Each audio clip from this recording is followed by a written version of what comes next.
What's that? No, we're from Illinois, Channel 3. Okay. No.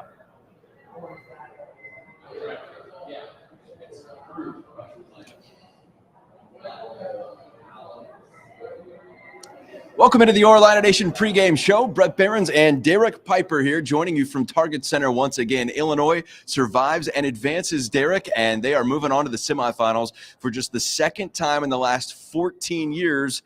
And that second time, or that first time, I should say, in this was just 3 years ago when they won it all. Pretty remarkable that Illinois has not been in this position all that often as of late. And yet it took not a great performance from Illinois getting there.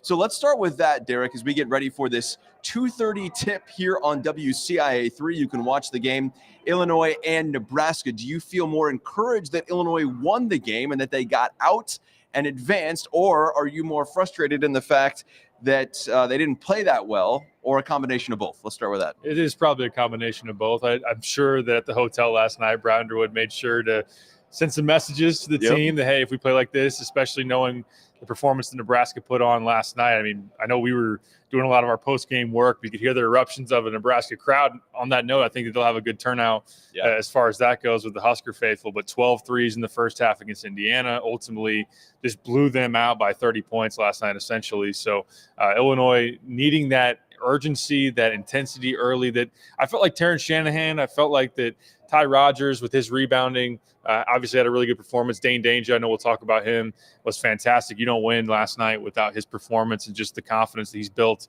here in recent weeks. But Coleman was just out of sorts. Damas didn't play very well. You're going to need more of an engaged team effort to be able to beat a Huskers side that's playing pretty well. They've won 7 of their last 8. So, but on that, the other side of it, it does make you feel good that, number one, you just did enough to win. And that's sometimes what it's all about this time of year is no doubt. They call it survive in advance for a reason. So it's not always pretty, but I will give them credit for making plays late. On the note of Coleman not playing well, what he did against Jamison Battle in those closing moments and just finding a way, that was what a veteran team is composed to do. And I think that they, in that stretch, showed that that's why Brad wants an older team and one that's built to win at this time of year. Man, if you would have told me before the game that Coleman Hawkins, Quincy Guerrier, and Marcus Domask would combine to score 14 points, Quincy would go 0 for, what was Marcus, 3 for 16? Yeah, that's 4 turnovers. That's incredible that they were able to still win that game.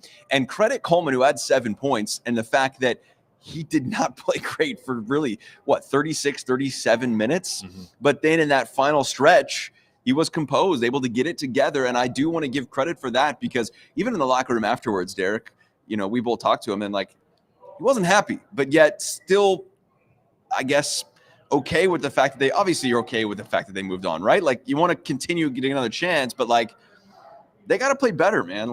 They're not going to beat Nebraska I don't feel like today if they give the same kind of effort they did yesterday. I agree with you 100%. I know that reading some of the quotes that Joey Wagner got from Coleman, and he said that he was pissed off that he was on the bench. Now, who he should be mad at is probably the guy that he'd look at in the mirror. It's I would himself, imagine because he wasn't playing great. He wasn't hustling. I didn't feel like his mind was there. Agree, fully agree, and you could tell that Coleman wasn't alone as far as who he was challenging in some of those timeouts that he called. Yep. Looked like he was really ripping into just about everybody, but Coleman, he kept continuing to just get after him, and it felt like just trying to question, do you want to be here tonight? And that's something that should not be in question for someone that's in their senior year, the last ride, knowing just what's at stake for Illinois and how much he means to this Illini team. And on the whole, for this season, he's been pretty darn consistent in terms of his production. So you really don't want him trending back into kind of wild card territory where I feel like in previous years, obviously you didn't know what kind of Coleman Hawkins you're going to get it on a given night. But Iowa, he wasn't great, and you played more Dane last night, kind of same story. And it's a credit to Dane for making it to where Brad isn't just we have to play Coleman, whatever version we have. We can ride with Dane there. But, yeah, he's got to be more engaged and just feel the urgency of this time of year. And you're playing still from a decent amount. I know the win yesterday put a lot of people, as far as bracketology goes, in that 3 line with Illinois. Yeah. And I think you leave no doubt if you win today, I'd be a quad one against the Huskers. I agree with that. We'll get to some of that coming up and maybe where we project this team to be on the NCAA Tournament Selection Show, which is just tomorrow, man. Like, it's crazy that we have gotten here. March is officially here. I know we've said that for a couple of weeks, right? Look, it's middle of March at this point, but like, man, I really start to get the juices flowing on Selection Sunday, right? You're like getting all excited. Where are they going to be? And that's a credit to where this program has been. And, what should be its fifth straight NCAA tournament appearance. Obviously, 2020 season didn't happen due to COVID, but like they have turned this thing around. And I'm excited. That music is going, right? Selection Sunday. The A team's here, Raff and Iron Eagle, Grant Hill. Good stuff. And so, we'll see how that all plays out tomorrow. We'll get to some of that coming up. I do want to get to the great story of yesterday, which is Dane Danger, man. I feel happy for him. He gets to come home to Minnesota, has that moment, right? It has not been a great, let's say, last 6 weeks for him. Really post, New Year, right? Like turn the calendar to 2024. Had essentially fallen out of the rotation. Some days playing 2 to 3 minutes, like that's it. And then yesterday, 18 and 8 in 20 minutes. I thought he was active. He was defensive, all the N1s. Certainly free throws, like that probably shouldn't have been even as close as it was there with some missed free throws from Dane on the N1s. But Illinois, to its credit, finishes the game 6 straight free throws to end it, despite not getting a field goal the final 2:25. And Dane, a huge part of that second half to where they were able to get out of here with a win. He just continues to come on and build on what he's done the last 2 to 3 weeks. And, back to that East Coast swing. They played at Maryland and at Penn State. He played 2 minutes each in both of those games. And knowing that Amani was getting healthier and was starting to show some flashes of maybe he deserves more opportunities, you felt like there was a decent chance that Dane was going to completely fall out of the rotation and just be kind of a break glass in case of emergency guy. And now you needed him last night, and he's really been a difference maker because – the way that he's playing in terms of his energy, his activity, I feel like he's given Illinois its best interior defense that they have. I know that Coleman is limited in terms of what he can do against fives, but Dane's just shot blocking presence. He's got that long wingspan that we know.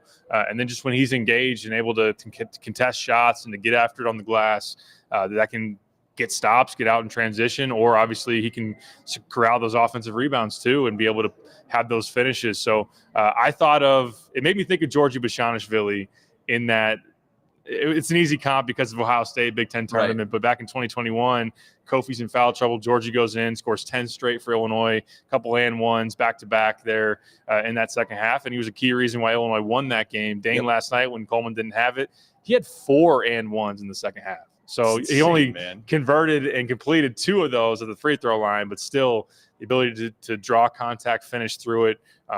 He gave Felix Okpara, who's one of the better rim protectors in the Big Ten, all that he could handle, and had a couple stare downs for him after the bucket and the foul. So just love the confidence, love the activity, love him getting rewarded for obviously some persistence and determination to not just go off the rails a little bit and lose his composure and motivation. He wants to help this team. He said last night that I want to do whatever I can to help this team win a national title. So you love that mindset. Absolutely. And credit to him through and through for like sticking with that mindset of being ready and having that expectation to play. And I asked him last night, like, when did he feel like it was his night? He's like, hey, it's always my night. I'm ready to go. And I was like, hey, man, respect the confidence, right? Like, right. Even when you're logging 2 minutes a game, like, still to be in that mental mindset that you're ready to go no matter what. Like, that takes some fortitude to be able to continue to have that mindset when things aren't going your way. And I think that was pretty impressive for him to be able to go out and then perform the way he did. And you said break glass in case of emergency. Well, like, look, last night, perfect example.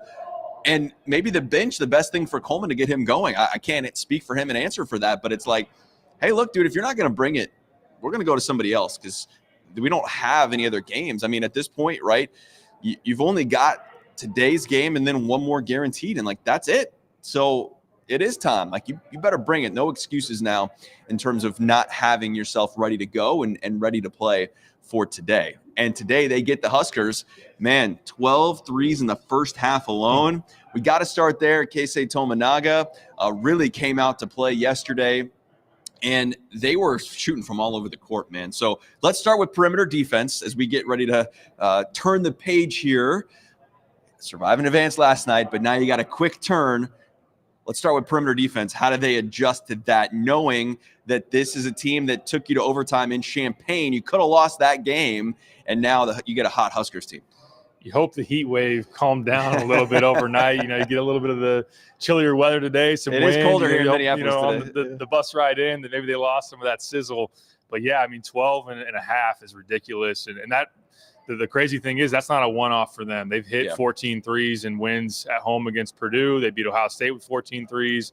They beat Indiana earlier in the year with 14 threes, even had 12 in Champaign when they nearly beat the Illini, like you mentioned there. So Tominaga is one of the best pure shooters in all of college basketball. Doesn't need a lot of space, can hit them off the move, just is a really tough shot maker and a guy that they run off the screens. You got to stay attached to him in transition too. So he's one of just those momentum players that when he has it going, that the building can just gravitate towards him. And you want to avoid Nebraska just being completely energized by what he's bringing. Bryce Williams transferred from Charlotte. He also hit 4 threes in the first half last night. Yeah. A guy that's a very talented shot maker too. So they've got him. Rink Mass, that's stretch 5, the Bradley transfer. I think that's kind of interesting when you want to play Dane today is can Dane get out and guard Rink Mass? Now they do play Josiah Alec, who is a transfer from New Mexico, not much of a outside shooter. So while they kind of play those two bigs together, maybe you can get away with having Dane guard Alec, and then whether it's Coleman on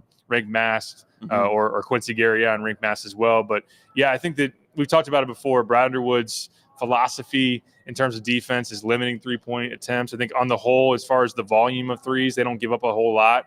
But if you look at the last month or so, teams have had a lot of success in terms of just their conversion rate from the beyond the arc. They're shooting about 42% against the Illini from beyond the arc here over the last month. You think about Purdue in the second half. You think about Minnesota, what they did from 3.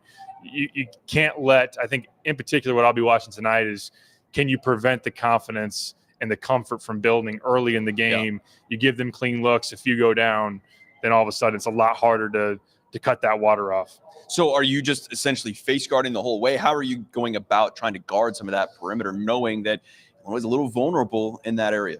I think that, you've got to do whatever you can to not leave Tominaga. Obviously, you're not going to get caught in a rotation. You're not going to try to help off of him in any type of circumstance. And you just got to be fully committed to chasing him through screens and just leave it all out there. I think communication, too, if you do get hung up maybe a little bit, chipped on a screen, to have somebody you can point and say, you got to get out there and hedge a little bit. I know Illinois doesn't really get caught in a lot of help defense. They kind of want to play, this is my guy, one-on-one island type of defense. But really, I think it is just kind of the mindset of you got to give it all in terms of getting out there.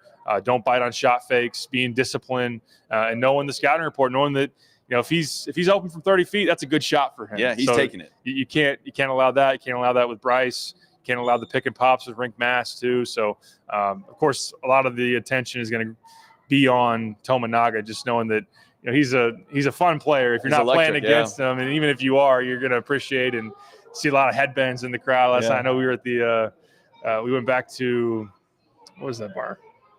Lions. How could I forget? It's right down the road here. It's the Nebraska bar. I didn't realize that until we were there. Like, let's go to Lions and get some work done. Maybe have a few sodas. And it was a party last night because Nebraska fans piling in there, and then they just got all the K-Say headbands throughout the. So you're going to see a lot of that today, but hopefully they're not panning to the crowd after too many threes if you're Illinois. Yeah, and I think the interesting thing too is, like, if Bryce is going, then you've got 2 there that can really shoot it from 3.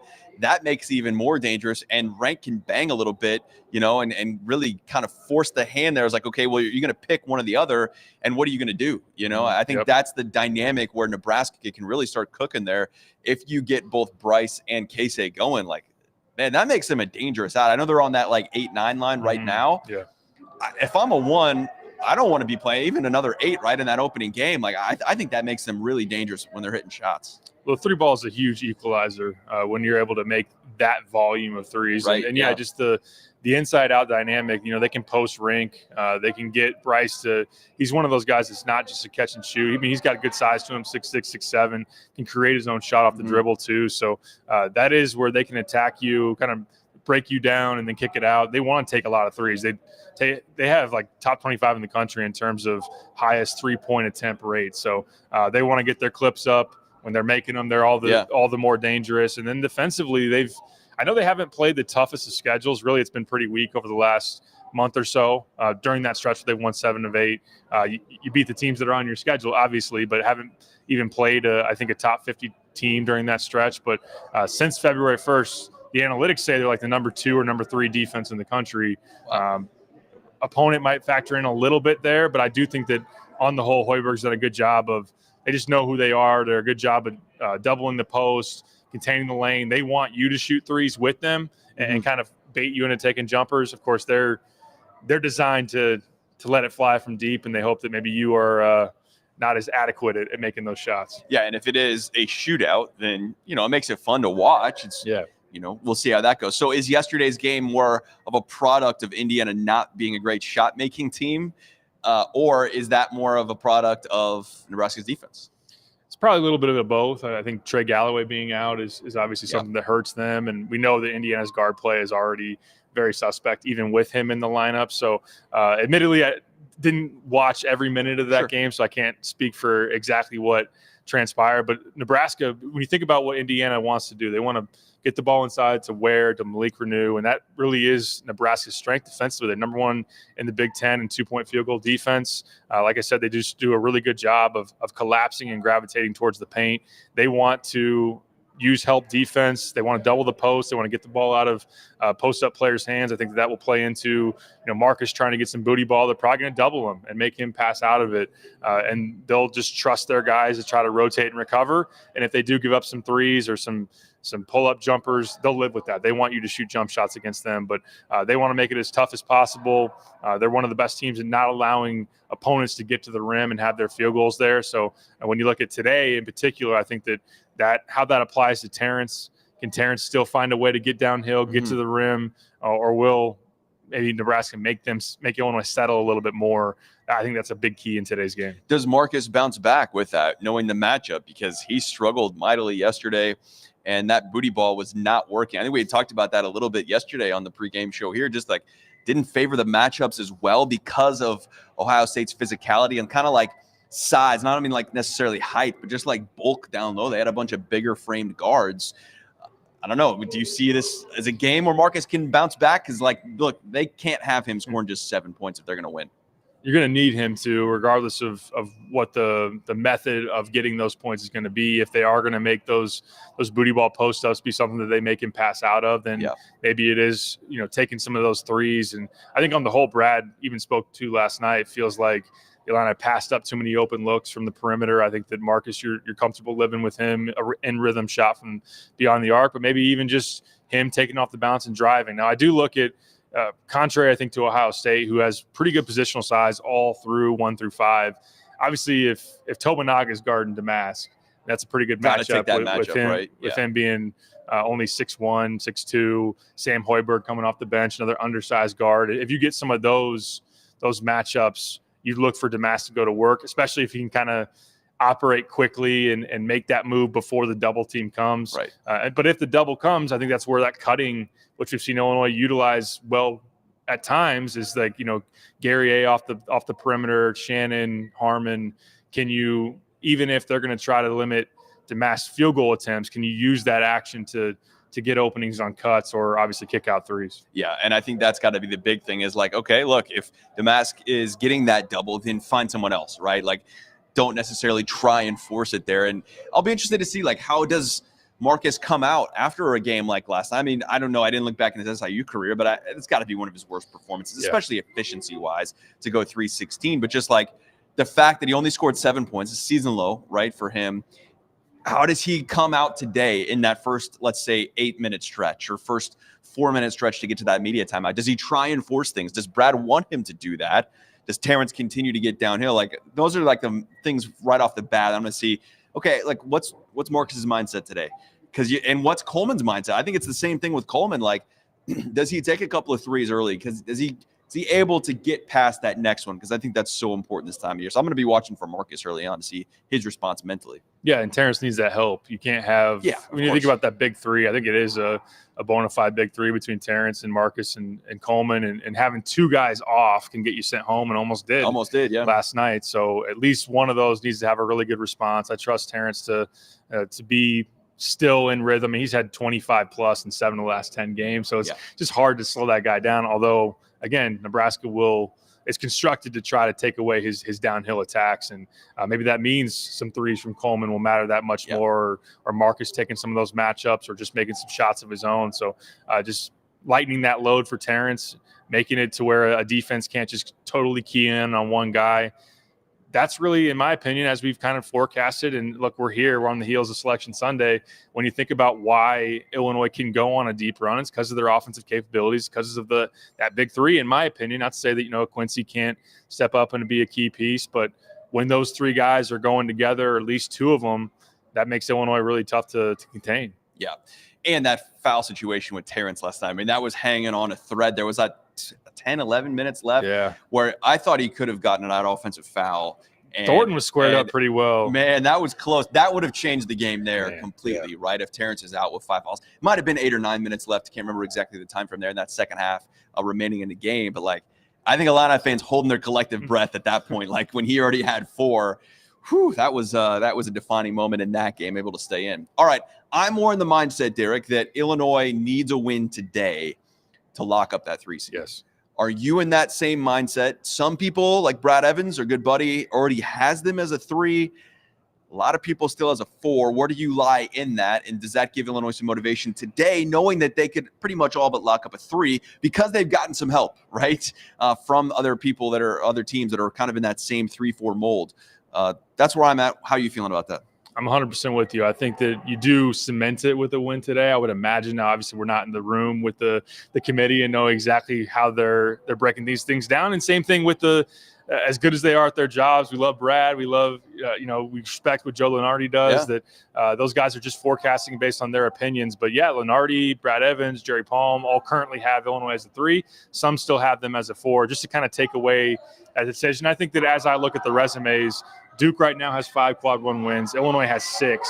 They get one today. That's 7. I think that's a clear advantage over the Blue Devils. I think that's where a team like Duke has been pretty consistently projected as a 3 here of late. They fall to a 4, in my opinion. Illinois up to a 3. And I think that can really just be a clear advantage for the Illini if they get this. If they don't, then you are going to go into the conversations of, all right, this team has a similar number of quad 1s as Duke, as Kentucky.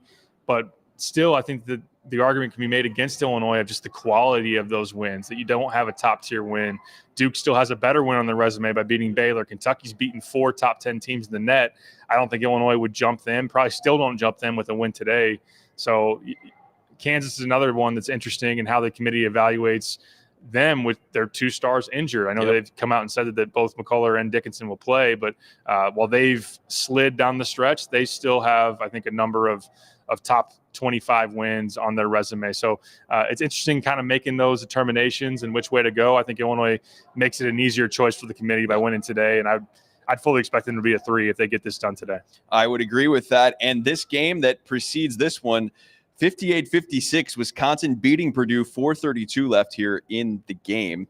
So Illinois not going to start at 2:30. That's what I take out of that. Badgers also really picked it up. Badgers playing really well, man. After a terrible stretch in February, awful, so bad. Derek, I think they only won 2 games in February, 2 and 6, if my memory serves me right. They have come on as of late, playing very, very well. And I know Illini fans would probably like to see Purdue one more time, if you can get a win today. But at the same point, take whoever you get, and Purdue just hit another shot, so 59-58 under 4 timeout here. That one's going to come down to the wire, and I don't know. Do you have a preference if you can get past today? Who you'd rather see tomorrow? I'd like to see round 3 of Illinois Purdue selfishly, and also, again, we've worn this out. Whether or not that win will carry a lot of weight, and maybe it won't matter. I don't think Illinois is probably getting to a 2 line, no, I don't think so. Even with winning the Big Ten tournament, but the 3 C's probably secure with this win. I just want to see Illinois and Purdue again. I'd say that Wisconsin wouldn't be an entertaining battle. Seeing Terrence Shannon and AJ Storr going tick for tack, and Storr's been phenomenal. The Rockford, Illinois native, only a sophomore, and how much he can still progress and get better is fun to think about. And I think as Illini fans, drum up a wish list for what the portal would look like. They might hope that AJ wants to go see what his market value is, and maybe they talk about coming home and taking some of Terrence's NIL checks. But that's for another time. But as of right now, great action in this game. Should be great action in the game coming up for Illinois and Nebraska. All right, time to make a pick. Who do you got? Did you struggle at all with this pick? I give respect to Nebraska, especially the performance they had last night. You'd think maybe they ride that heater. We've seen teams just catch fire, and they carry it into the next day, and especially kind of a lackluster performance from Illinois on the whole. But I do just go back to, I think Illinois is the better team. I think you'd hope that they had their wake-up call last night. And I give a lot of respect to Fred Hoiberg, Coach of the Year, along with Matt Painter. I think that Illinois gets it done and secures that 3 seed. So 82-76, I'm picking the Illini. I say we stay another night in Minneapolis, and let's have some fun. Let's get to Sunday. Quick note, I know you mentioned second time since 2011 for being on a Saturday. Did you know that in the first 13 Big Ten tournaments, Illinois was on Saturday 12 times, all but once? So that's just kind of the crazy, interesting contrast here. But certainly it was a little different, right? Didn't start on Wednesday, but still, like the fact getting to the semis. They got there that much, pretty incredible. All right, so the line is at 4.5. Last I saw, Illinois favored in this one. I think it's going to be a little closer than that, Derek. I think Nebraska's going to come out, give it their all. I do say, and just like we did yesterday, I never got to this, but I still think first team to 80 probably wins. It's kind of been our metric, or 90 at some points this season, right, is kind of where it's fallen. I think Illinois wins. I do think Nebraska's going to push them, and I'm going to go 84-82. I think there's going to be some points today. I think Illinois needed to get through that pressure yesterday. Oh, look, Ohio State had a ton to play for. They're probably out now at this point. Like, I saw a couple projections that they have now fallen. I don't know if it's necessarily any different from where they're at, but like that next 4 out kind of line, maybe first 4 out at the bottom of that. And so, they knew it, right? Ohio State knew it yesterday. I think you've got to be able to rise to that occasion, right? Just like they did with Iowa last Sunday. The fact that they were able to get to that point, I think that's really, really impressive from this group. You survive in advance. I think Illinois does get to tomorrow, but I do think Nebraska is going to push them. And I'll say this, I wouldn't be surprised if Nebraska is up at half. Illinois is going to have to really come out and grind another one out, and then hopefully get a chance to play on Sunday. All right, 3 keys and a pick, man. You've been busy. What else you guys got on the site? I was busy. I did my takeaways from last night, talking about Dane just becoming this figure that you got to get him in the mix. You got to be able to go to him, and he's bringing a nice dynamic right now, and just kind of the overall vibe coming off of last night. I think that Illinois obviously had some bright spots, had some things to clean up. I think there's still another level that Illinois hasn't quite touched yet, and I'm wondering if they get there by the end of the weekend. I wrote about that last night. Jeremy and Joey did features, one on Dane, one on Coleman, so look out for that. And we're here to do it all again. Yeah, let's do it again. Post-game coverage, and if they win, then I'm back with another assignment for another preview. So we're putting the work in, but we're having some fun along with it, and it's good to be here in Minneapolis. Mix and work and play, the best way to go every single time. All right, for Derek, I'm Bret. We'll have the post-game press conference here on these same digital channels directly following the game. Tune back in then as well. No early show today on WCIA 3, so I will see you on the WCIA 3 News at 10 with a report here from Minneapolis, highlights as well. Thanks so much for watching. Enjoy the game. Purdue up right now 62-60. We'll see how that one fares. Illinois to face the winner of Wisconsin and Purdue tomorrow. Thanks for watching, everybody. Enjoy the game.